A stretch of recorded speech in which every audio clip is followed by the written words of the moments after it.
അങ്ങനെ ഒരു വിഷുദിനം കൂടി വന്നെത്തിയിരിക്കുകയാണ്. ഈ വർഷത്തെ 2025 വിഷുക്കണി കാണേണ്ട സമയം എന്ന് പറയുന്നത് 3:12 മുതൽ 4:45 വരെയാണ്. അപ്പോൾ ഞാനൊരു 3 മണിയാകുമ്പോൾ തന്നെ എണീറ്റിട്ടുണ്ടായിരുന്നു കേട്ടോ. പിന്നെ 3:30 ആകുമ്പോഴത്തേനും എൻ്റെ കുളിയും വിളക്ക് വയ്ക്കലും എല്ലാം കഴിഞ്ഞു. എല്ലാവരും കണി കണ്ടു. അങ്ങനെ ഞാൻ പിന്നീട് വേഗം അടുക്കളയ്ക്ക് വരിക കേട്ടോ ചെയ്തു. ഒരു 3:45 ആകുമ്പോഴത്തേക്കും ഞാൻ അടുക്കളയ്ക്ക് വന്നു. ഇപ്പോൾ എൻ്റെ എല്ലാ പണികളും കഴിഞ്ഞു കേട്ടോ. അപ്പോൾ നമ്മൾ ഓണായാലും വിഷുവായാലും ഇവിടെ അടപ്രഥമൻ മുഖ്യമാണല്ലോ.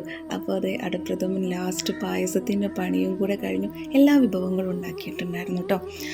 പച്ചടി, കിച്ചടി, സാമ്പാർ, ആവിയൽ, കാളൻ, തോരൻ എല്ലാം ഉണ്ടാക്കിയിട്ടുണ്ടായിരുന്നു. അവസാനത്തെ പായസത്തിൻ്റെ പണിയിലാണ്. ഇനി ഇത് കൂടെ കഴിഞ്ഞിട്ടുണ്ടെങ്കിൽ ഞങ്ങൾക്കൊന്ന് അമ്പലത്തിൽ പോകണം.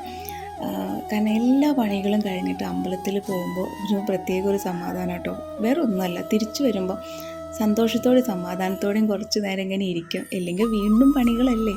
അപ്പോൾ എല്ലാവർക്കും ഐശ്വര്യത്തിൻ്റെയും സമൃദ്ധിയുടെയും വിഷുദിനാശംസകൾ.